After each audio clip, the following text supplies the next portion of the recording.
정대장TV 시청자 여러분 안녕하십니까? 정대장입니다. 자, 요즘에 폭설이 내리고 길이 미끄러운데요. 운전하시는 분들은 정말 조심하셔야 될 것 같습니다. 새로운 국토교통부 장관이 주택 공급기관과의 간담회에서 앞으로 이런 식으로 공급을 하겠다고 발표를 한 게 있습니다. 어떤 내용들이고 그 내용들이 얼마나 실효성이 있는지 그 부분에 대해서 살펴보도록 하겠습니다. 보도자료가 나왔는데 변창흠 장관 주택공급기관 간담회 개최, 서울시, 경기도, 한국주택토지공사, 주택도시보증공사, SH, 경기도주택도시공사 이런 어떤 기관들과의 정책 간담회인데 한번 내용을 살펴보도록 하겠습니다. 그야말로 이제 베일 벗는 변창흠표 주택공급 3종 세트, 베일을 벗는다. 베일이라는 거는 굉장히 어떤 좀 거대한 거, 기대감이 있는 걸, 기대가 있을 때 베일 벗는다는 표현을 하는데 과연 이 베일이 맞는 표현일지 아닐지는 내용을 한번 보도록 하겠습니다. 핵심은 그렇습니다. 서울 시내에 저밀 개발되어 있는 지하철 역세권, 지하철 역세권을 개발하겠다 뭐 이런 얘기는 계속 나왔던 얘기고요.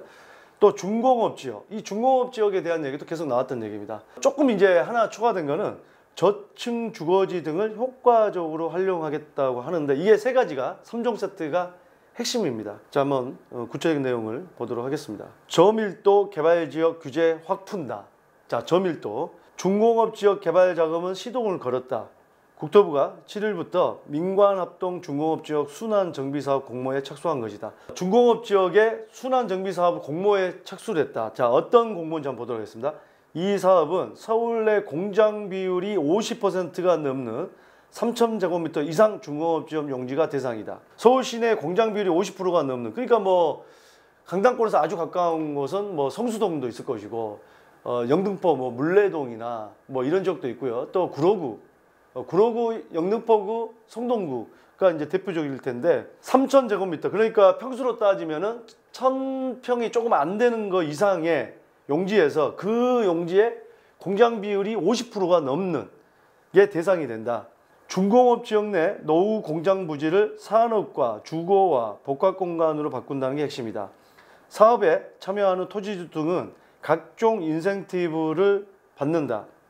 참, 이 인센티브를 늘 받는다고 하는데 공공재건축도 그렇고요. 인센티브를 주려면 과감하게 줘야 되는데 찌끔찌끔 주니까 이런 토지주들이 참여도가 좀 떨어지는 게 아닌가 하는 생각이 드는데, LH, SH가 공공임대 등 공공시설을 확보할 경우 부지 내 주택 비율 확대와 도시재생과 연계한 사업비, 기금융자 지원 등이다. 주택 비율을 더 높여주고 사업비에 대해서 융자를 싸게 해주고 뭐 이런 내용입니다. 이에 앞서 서울시는 지난달 공공이 참여한 중공업 지역 개발 사업의 산업시설 의무 비율을 50%에서 40%로 낮춰줬다. 그러면 어떻게 됩니까? 중공업 지역에서 의무 비율이 50% 40%다. 산업시설이 40%면 나머지 60%를 주거로 할 수 있다는 거예요. 그러니까 주거 비율을 10% 더 높여주겠다는 겁니다. 우리가 있잖아요.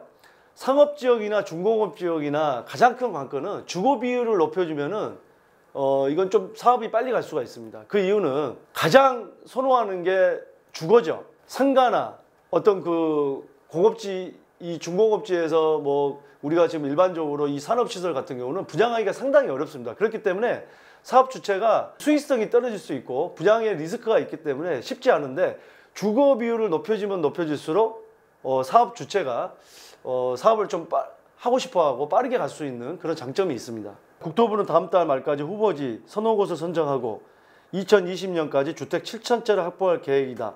주택 공급 활성화를 위해 용적률 인센티브를 강화하거나 산업시설 의무 비율을 추가로 인하하는 방안도 검토 중이다. 두 번째입니다. 다가구 다세대 연립주택, 밀집된 저밀 주거지를 개발하기 위한 방안은 관련법 개정안을 통해 공개됐다. 자, 개정을 했다고 합니다. 천준호 더불어민주당 의원이 7일 대표 발의한 빈집 및 소규모 주택 정비에 관한 특례법이 주인공이다. 이는 국토부, 서울시 등이 논의해서 만든 사실상 정부안이다. 자, 이 법 개정안을 보도록 하겠습니다.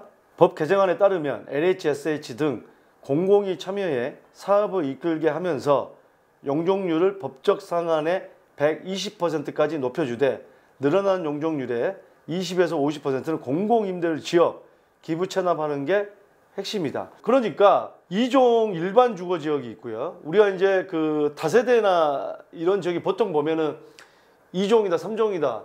그러면은 보통 4개층, 필로티까지 하면은 이제 뭐 5층까지 있는 게 일반적이고, 뭐 일부 지역은 뭐 1개층이 더 많고. 자, 그건데 그러면 2종 일반 주거 지역은 법적으로는 250%고 서울시 조례에는 200%예요.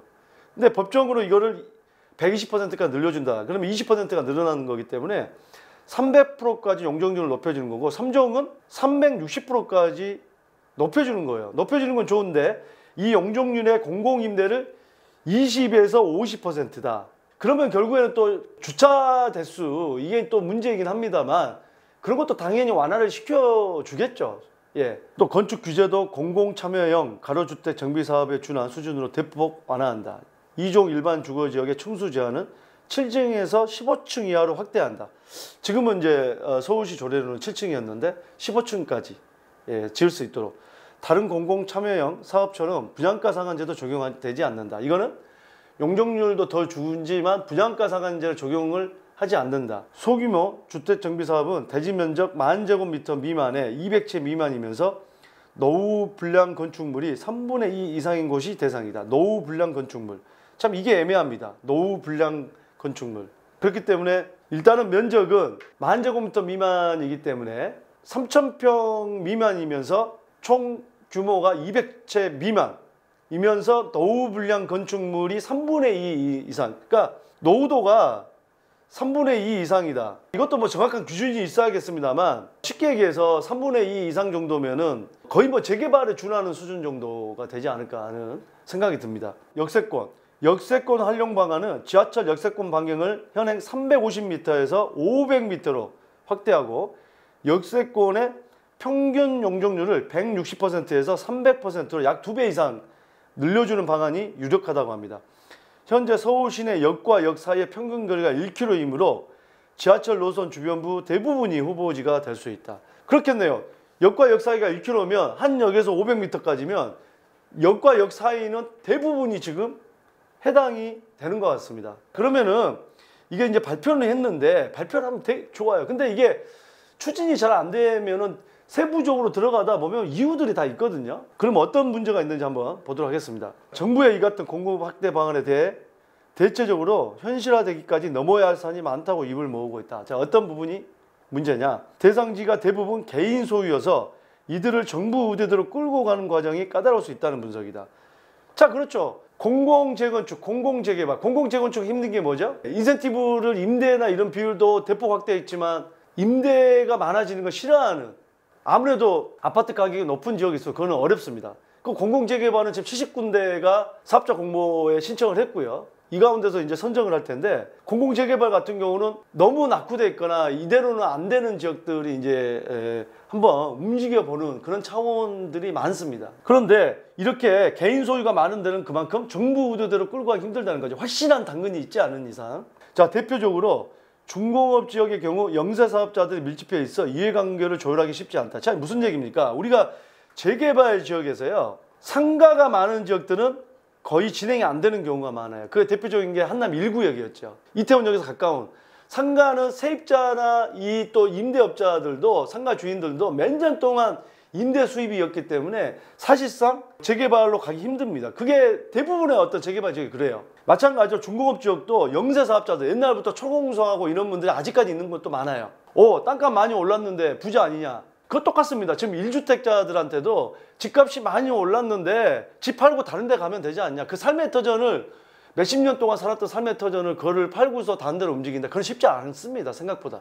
본인들은 그 돈을 떠나서 거기에 다 이웃들도 있고요. 오랫동안 살았던 지역이기 때문에 익숙하고, 네, 거기서 학교를 다닌다거나 주변 자녀들이 직장을 다닌다거나 그런 부분들이 있는데 단순하게 그런 분들한테 그러면 영세 사업자들한테 여러 가지 일을 하게끔 또 해줘야 되는데 뭐 그런 게 옛날에 청계천 어떤 상가에 그 일하는 분들한테 그 지금 보면은 송파에 가든파이브인가요? 뭐 그쪽 같은 데도 다 그쪽으로 옮기면서 옮겨줬잖아요. 뭐 그런 것처럼 뭔가 대책이, 확실한 대책이 있지 않은 이상 움직이기는 힘들 것이라는 거죠. 지금까지 움직이지 않았던 토지, 주택 소유주를 설득하려면 과감한 규제가 필요할 것이다. 규제가 아니라 규제 완화겠죠. 규제 완화가 필요할 것이라는 지적이 나온다. 과감한 인센티브가 있어야 되는데 또 과감한 인센티브를 주면 수익이 많이 나면 투자자들이 몰려드니까 또 그걸 한수하겠다고 그러고, 그러니까 이게 이제 다시 원점으로 돌아가고 하는 건데, 그거를 잘 조율하는 게 관건입니다. 저층 주거지 개발 사업 역시 사업성이 떨어지고 사업을 이끌 주체도 마땅치 않아 활성화되지 못했다. 딱히 뭐 새로운 내용들은 없습니다. 이걸 갖다가 어떤 식으로 어떤 방법을 가지고 풀어가느냐가 관건이지 대단한 아이디어가 나온 건 아니다 라는 겁니다. 정부가 공급 확대를 위해 용적률 완화 등과 같은 혜택을 주었을 경우 땅값이 뛸 수밖에 없다는 점도 부담다. 그 제가 좀 전에 말씀드린 것처럼 과감한 인센티브를 준다. 땅값이 뛰면 투자자들도 많이 몰려들 텐데 정부가 공공이 주도하는데 투자자들의 이익속을 챙긴다. 그렇게 안 하기 위해서 수익을 갖다 세워한다고 하는데, 그러니까는 뭐 공공 재건축이나 이런 것도 참여를 안 한 거지 않습니까? 병창음표, 주택 공급의 3종 세트 이런 내용들이었고, 앞으로 넘어야 될 숙제가 많은데 과연 어떤 방식으로 이걸 해결해 나갈지 내용들이 나오는 즉시 바로 긴급 속보로 여러분들에게 알려드리도록 하겠습니다.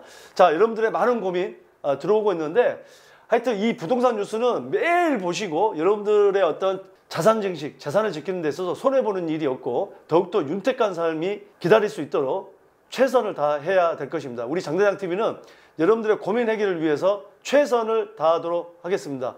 여러분들의 많은 참여 부탁드리고요. 많은 응원 부탁드리겠습니다. 감사합니다.